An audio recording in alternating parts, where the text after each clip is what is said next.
Hello and welcome to the Film Ireland podcast. I'm Gemma Cray and I am here ahead of the Iffy Film Festival with Duncan McKenna, the festival director, Jack Thornton, the director of Love Lane United, and Aoife Ardghail, the director and star of Casual. So the Iffy Festival is taking place in Dublin on Saturday the 23rd of November. So first I'll start with a small round of introductions, and then I'm just going to maybe ask a little bit about exactly your background. So we have Duncan McKenna. He's the festival director. He's in chatting with us. We have Jack Thornton, whose film Love Lane United is screening at the festival. It's like a fun, energetic short about a enthusiastic football manager / dreamer who wants to put a team together. And Aoife Ardghail, whose beautiful film Casual is half comedy, half drama. So yeah, it's about a young woman who is going through a breakup of a casual relationship. Which is lots of interesting elements that come together in a surprising and fun way. There you go, yeah. Yeah, it's very, very interesting to watch. So I'm just going to ask you guys just a little bit about your backgrounds first. If you could go around, Duncan, if you start. Absolutely. I got into film a while back, and it's always been something that I've been, I suppose, meaning to spend more time on. And one of the things I loved about the film festivals around Dublin was the short film screenings. And that's, I suppose, exactly where Iffy comes from, where I found that the short film screenings were always packed out. I always wanted slightly more of them. And this is me filling that hole in my heart. And what's your own background? Would you have done much programming before? Would you have shot shorts? Are you I did work on critic? Yeah. 2 short films before. So you know the blood, sweat and tears that go into them. Blood, sweat, tears and years. Yeah. And that's what inspired you to kind of get it together? Or how did it actually come to fruition? Did you meet like-minded people? Was it something that you set out to just organise, build it and they will come sort of thing? Or did you... It came out of a conversation where I found it difficult to put together or watch or find good short films online. The selection process when you sit down in front of a computer it's difficult. So what I wanted to do was to make short films a feature in a bite-sized feature film length that an audience can sit down and actually mingle and have a conversation around and have a more intimate experience with short films, whereas they might be considered more of a sidecar sort of feature. And you are working with Emma Fagan on this. So when did she come on board actually? She came along to the last Iffy 3 and we got talking to her, and she's just been absolutely amazing this year in taking care of the social media. It essentially would not be possible this year without Emma Fagan. Mm-hmm. And where did the name come from, Iffy? It stands for Impromptu Film Festival on the Liffey. Ah, okay, I like it. That's good. Yeah. The Y is silent. Okay. I thought it was like, are you guys a bit dodgy? Well, it kind of covered a lot of bases in that, where it seemed to suit exactly what we were going for, where the films we pick, they're not completely perfect, completely well-rounded. They've all got a slight bit of edge to them. That they're trying out something new. They're trying out a story that hasn't been done before, or they're trying out some sort of way of shooting something, some sort of way of expressing something. And so each one of our films, dare I say, is a little bit iffy. But in the best possible way. So this brings us nicely on to Aoife. Can you tell me a little bit about your background in film? So I was an actor. Well, I still am, but I was an actor who didn't go to acting school. I had to go the academic route and study journalism, so I did that. And I speak Irish. I'm not a native speaker, but I had good enough Irish to be cast in a young person's TV show for TG Cahir, which ran for a few series. And so that gave me my insight into set and set life and what everyone did, because I had never experienced professional drama or film set before. And after that, you know, I sort of balanced a career in journalism with acting kind of fell by the wayside a bit. And I think I went in the meantime to the UK and I came back. So it was around 2015 when I suddenly realised, hang on, I've been writing for years for my job. Why don't I put that creative energy into making a script? Because the way that I write for journalism actually lends itself quite well to script writing. It's all storytelling. All storytelling, but it's all very condensed. Yeah. So while I wouldn't say I have a novel in me, I definitely have like screenplays, because there's no real like I basically say it's nice and concise. Yeah. And that's generally what script writing is. So I decided, well, I'd like to make something. So yes, this is my debut short. It for me anyway, was totally learning experience. I mean, I'm still learning. I'm working on a short at the moment, and that in itself is a complete new experience as well. But so Casual, I wrote the script in 2014, and I mean, I didn't have any money to make it, but I put word out there from people I'd met through my professional experience along the way, a few peers, and said, well, do you know anyone who would like to help me? Just so happened I got Kate Dolan and Philip Blake right after they graduated from IADT. So they said, yeah, okay, cool, we like this. Let's make it. And we did. And then I have a friend, Kate Finnegan, who got together a few of the other cast. And then I knew Fiona and I knew Mark from my Bow Street days. So I was able to kind of get all of these people in one place to make the film. Now, we made it in a staggered version around people's commitments, and various things didn't work out for me. I had to change the script, but that's the beauty of it. And so we didn't get a few locations, and then we guerrilla shot in other locations. So it was sort of, I suppose the bulk of it was filmed in a few days, but then the rest of it was filmed probably over the course of 8 months. And then it sat in the can while I went to the UK, and then Kate and Phil went on to do their they got Screen Ireland shorts then after that. Oh, that was the... she did Catcalls after that, yeah. So their careers went on and then flourished. And so I came back to Ireland and realised, gosh, I have this film that I haven't completed yet, and there's no point in making a film unless it's complete.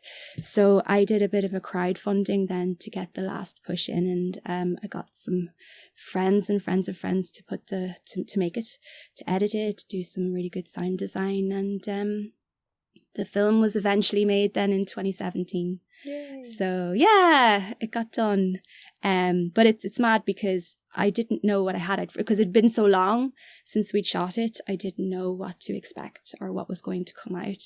And I was very pleasantly surprised. I wonder if that would be better for the editing process. It's like having really fresh eyes where you're not attached to anything and you can look at things very cleanly. Yeah, well, I mean, funnily, I saw the first draft. Now, I had great people working on it. Dan Butler, he edited it, and Rob Schlieke is a guy from England, and he's an amazing sound designer.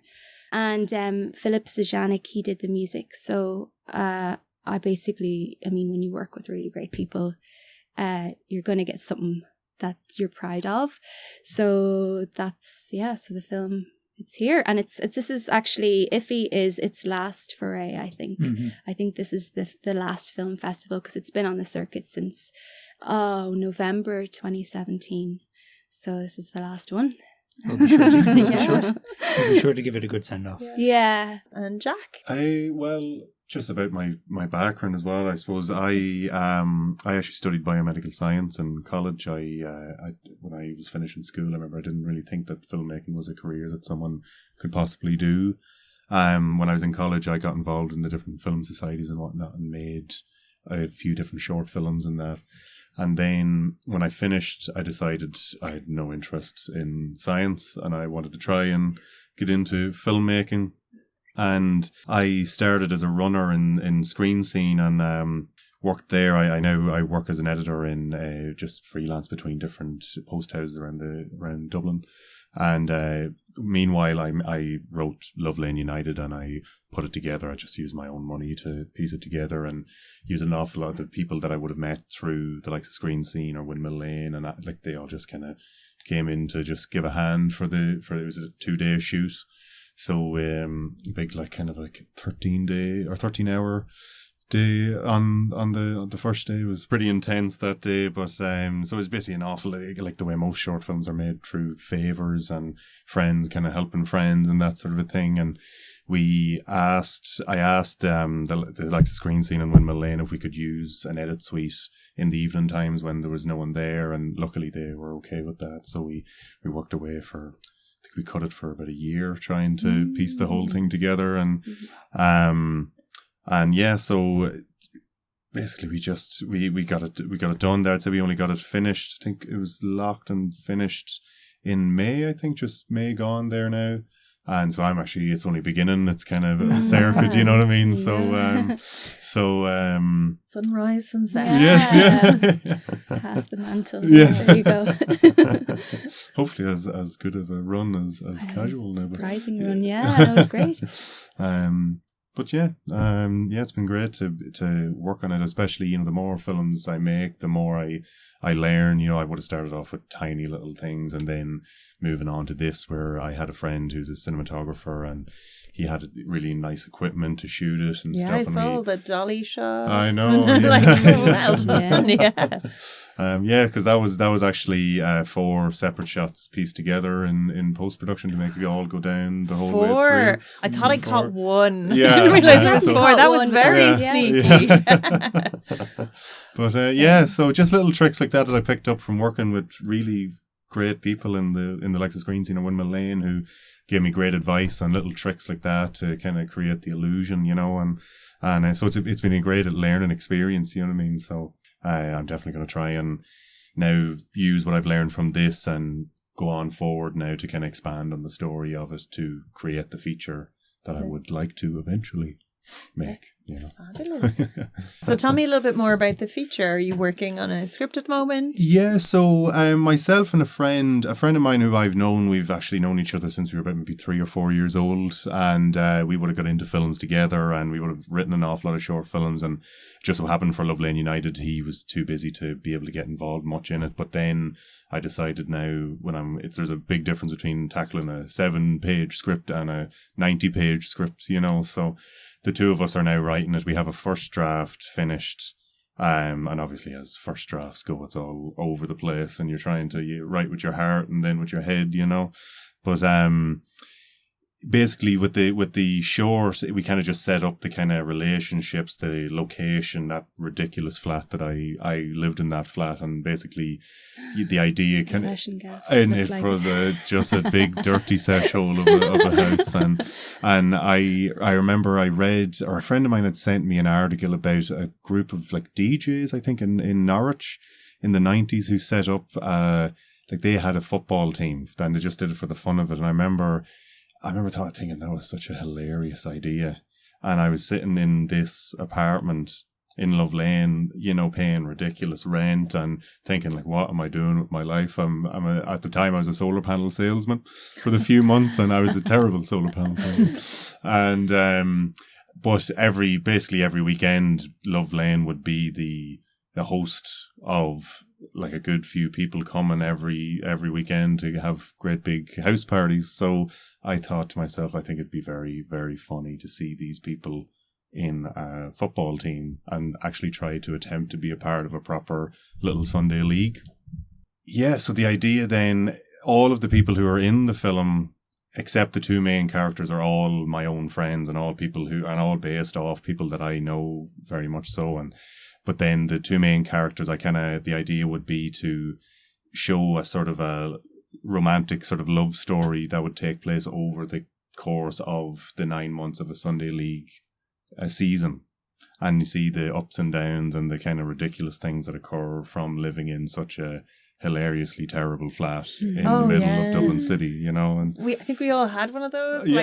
Like I know. Definitely, I went to a few parties and one of those. Yeah. Delighted I didn't live there. Yeah, Just like leave. that was the thing. That's the thing, because, you know, living there is just very funny because, you know, after all the parties, you know, all your friends would be like, oh, right, yeah, good luck, you know, and then you're sitting there in the middle of this mess in this little like kind of bunker of an apartment, you know, and it's hilariously awful to live in a flat like that, you know. Or date somebody. Maybe you can write that into like I know this one girl, when she went over to her boyfriend's house, she used to have to take antihistamines. Oh god, because the house was so bad. Like that's like in this place was moldy.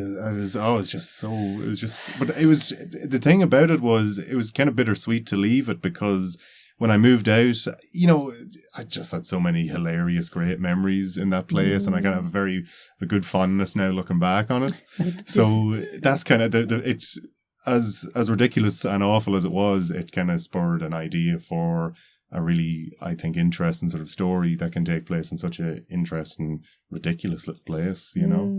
So so I suppose, the idea would just be to see, you know, these two main characters, them living in that flat, and the guy Benny wants to try and start the football team and try and actually be a part of something and take a step forward in his life. And then the character Laura would be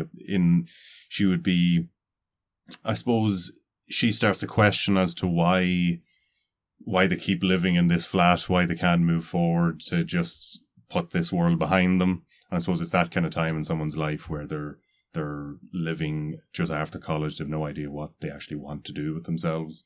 And I suppose the apartment kind of represents their unwillingness to move forward in any direction at all, you know.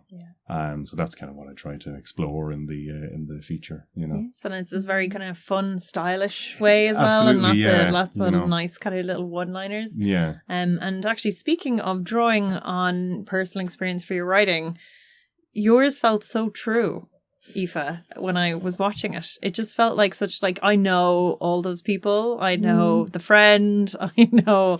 Yeah, inspired by, I suppose, inspired by where I was at the time. Yes, I did. I mean, well, we've all had casual relationships, and it's when one person has stronger feelings than the other. And so it's essentially what goes on in someone's head, maybe, and how they might fantasize where it will go.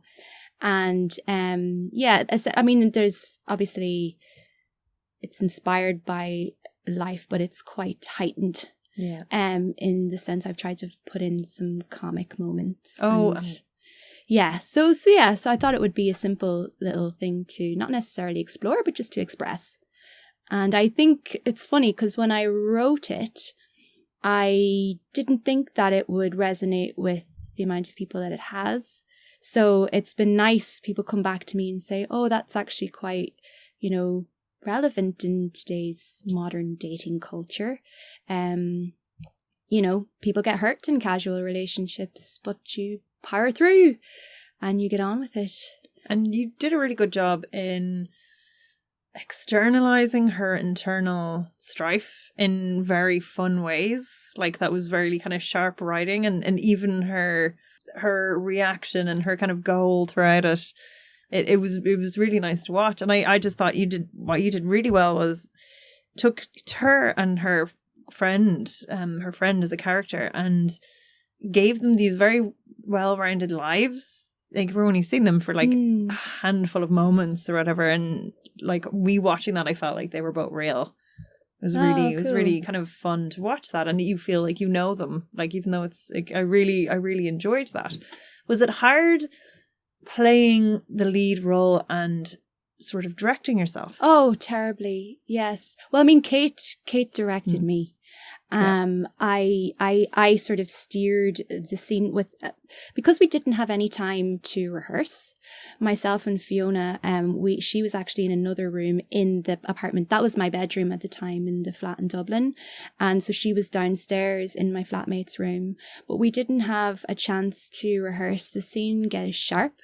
So we riffed around it, and some of that is actually there. So those parts in the flat were okay because I'd control over the situation, but there's one little scene in a restaurant and then there's another scene in a park, and that was hugely nerve-wracking for me because I had gotten the Ristorante Romano on Capel Street, and he was open to us filming there because he also had done scenes from Bachelor's Walk back in the day, so he was interested in the filming. But we only had a certain amount of time that we could be in there, and he was also there doing stock take or something. So for me, trying to act in the scene but also be aware of the time and hopefully not putting anyone out, and then wrapping up and leaving, that was massively stressful. So I thought that I'm going to do an awful job. And that was actually one of my big fears before we edited it and put it together. I was like, oh gosh, I don't think I'm going to be able to carry this film because I had so much else to think about. I don't know that my performance is going to be any use. Luckily, it's not too bad. But anyway, in the park scene as well, we didn't have permission. And I was going, oh no, what if a park ranger turns up and then everyone's going to look at me and I'm useless in these situations. I can't lie. So anyway, so long story short, no, I will probably not direct myself again. I mean, I did do a short that we just finished. And yes, I'm full director on it, /producer, / everything. And again, we did shoot in a bar. And again, it was really stressful. So I think now I understand I can't actually do all of that unless I have a massive budget and loads of time and people making it, us being allowed to be there for the whole day, then maybe. But when there's time constraints involved, I find it difficult. The producer and the production hat are completely different hats to the creative hat. Yeah. Like to the writer, director. And when you're all acting, of that, and if you're doing everything, I was like, it's too many hats, and they clash with one another. And I was caterer as well. I just want to throw that in. And did you have lots of chocolate mousses?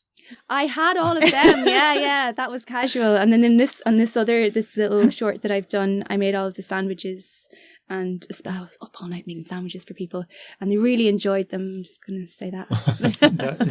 It is the most important thing to feed your crew. Yeah. Well, that's it, you know, because if people are unhappy, you want to make them happy, and so all of that is quite stressful, but it's also very fun. Yeah, at this level, when there's no. It's not that there's no stakes involved, but that when it's a purely creative endeavor, I don't mind it being stressful because I'm doing it for the crack. I'm doing it for fun. I hope that people are entertained, but it's just a great experience for me, kind of learning on the job as well. And you get to create and really create a character that you get to play that's interesting and complex, and you're not like Leeds' girlfriend or anything like that. You're an interesting, absolutely, and that's possibly like agency. My years of reading for roles where I was literally just kind of the girlfriend, or too young to be the mother, too old to be the girlfriend. I'm in that stage of my life now, so it's like, well, if I'm going to be in anything, I may as well just write myself in and do it. Work for Sharon Organ. Yeah. Sharon, if you're listening. Yeah, watch a really good audition short, casual. Very good, because it's actually that exact kind of dry humour as well. Yeah. Okay, definitely. She's an avid listener. She always says, she's always messaging in like. But yeah, so it's a very interesting process. What would be the main lessons you learned from shooting these? Yeah, I suppose, as you were saying, the time constraints are always crazy. Do you know what I mean? It's like I was saying, the first day of shooting was 13 hours and I was literally delirious by the end of it with exhaustion, But I think as you were saying about the different hats between, the different types of roles between the director, who's the creative role, and then the producer, who's the more kind of a time management type role. And it's very, very hard to have those two things and be those two things at the same time, and never mind then being the lead actor then on the thing. I don't know, that must have been insane, but you had a cameo as well. I did have a little cameo, but nowhere near the same. But I think I really realized from just even tiny things that as I was saying, there's the second or third one, but maybe my first or second one there, were fairly small and would never have been really seen by anyone. But the thing you really learn is to separate yourself from, get a person who you can trust to be that kind of management producery role on the set, so you can, and they can constantly kind of be at you saying, okay, you're actually running about 30 minutes behind here, you know, you need to wrap this up, so you can just focus completely on that, and they can wreck your head then about how behind schedule you are. The assistant director is just such an important role. Like, we don't, that, and that literally, that could be the thing that makes or breaks how, you know, successful your shoot is on that day, you know. And for you to get, like, people can end up spending loads of time on one specific shot, and they realise they've 20 left to do, and they end up then they've no film because they've spent all their time not realising how much they've wasted on one specific shot, you know. So you have to be kind of cutthroat, I suppose, and, you know what you can go for and know what is okay to leave behind, you know. Which is a very difficult thing for anyone to do, especially if it's a kind of a pet project or something like that, you know.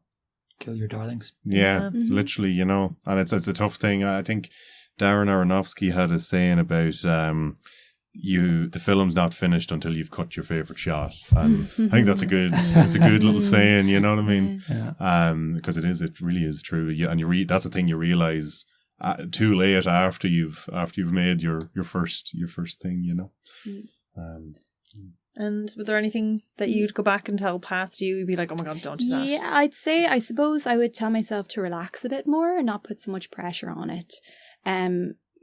For a low to no budget short, I mean, there's no point in getting that stressed out about it, because I don't know, because it was my first short and I wanted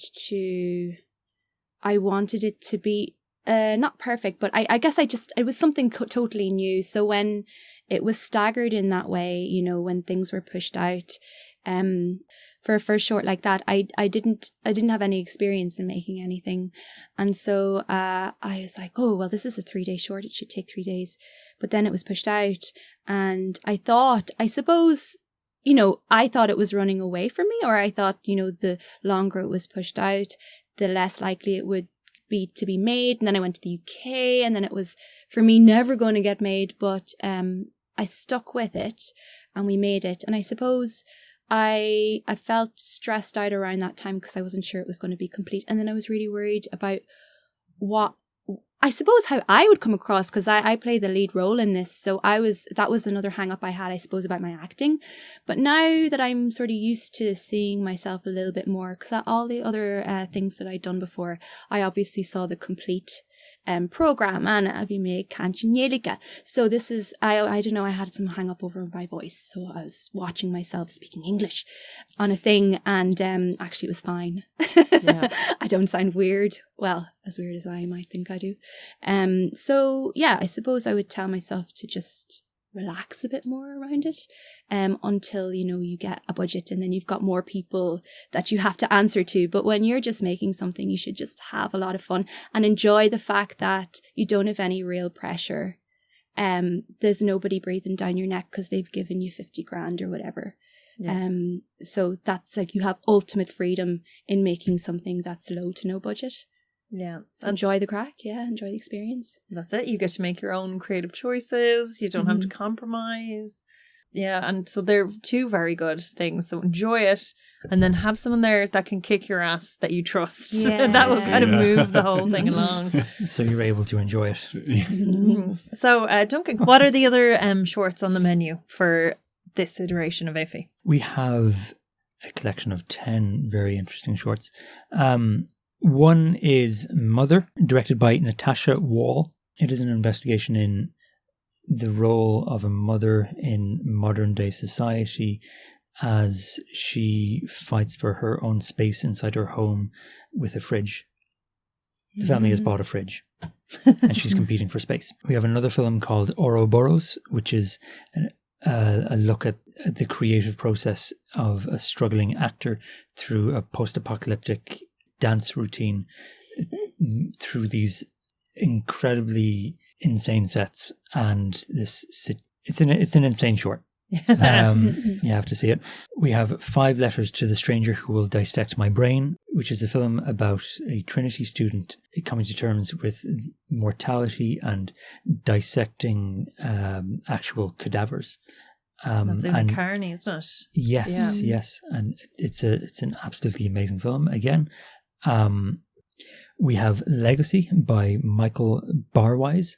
Legacy is a film about emotions and genetics and how and ancestry and how they can lead from one generation to the next, and how that affects the physical spaces in Northern Ireland, all through the medium and metaphor of cats. What? That sounds class. I need to see how that plays out. It's a wonderful piece. It's poetry. It's experimental. It's something else. We have our editor Stephen will like that one. He's obsessed with cats. I love cats. Yeah, cats are great. And just to mention one more, we've got Dead Run by a production company, Pale Rebel Productions. They've screened one at Iffy 2 before. That was called Go Home. It actually won the second Iffy. Dead Run is about 2 individuals racing through the Wicklow Mountains trying to hide a body. And where that will take them, I'll leave you to find out. Oh, excellent. So there's a completely random themes that really, there's something in there that gels really well as well. Yes, yeah. Like it's all kind of existential drama or something within everything. It's interesting. Like the theme of every single Iffy so far has had a distinct feeling and taste to me. Like making the selection, it's not a goal that we have to make it into a particular theme or to chase some sort of idea of what the zeitgeist should be, but through watching like 200 short films, like something emerges and it becomes itself. That's almost is what film is, isn't it? It's like this kind of amalgamation of separate concepts to become something bigger and than itself that tells a story. So I know that I'd say you're going to take people on some journey then. So can you tell me a little bit about the award? The award is what we call the Little Iffy. We select one of the shorts that we are screening and we are marking it out as not the best, but just a little iffy. And it shows a filmmaker and a team that have done something, and I can't always really name what that is, but they've done something. I love this. And it deserves an award. Yes, I like the criteria is like mystery, X factor. Unquantifiable, but quantifiable. I have no idea what I'm doing. I like that though. Yeah, because sometimes as well, like a film might not have the biggest budget or it might not have the biggest stars attached, but it has something to it, and it's hard to put it up against, something that had like 60 grand and a casting director kind of supporting it. So that's kind of nice as well, that it's maybe not this is the best film on paper. It's just something maybe it's stick in your head.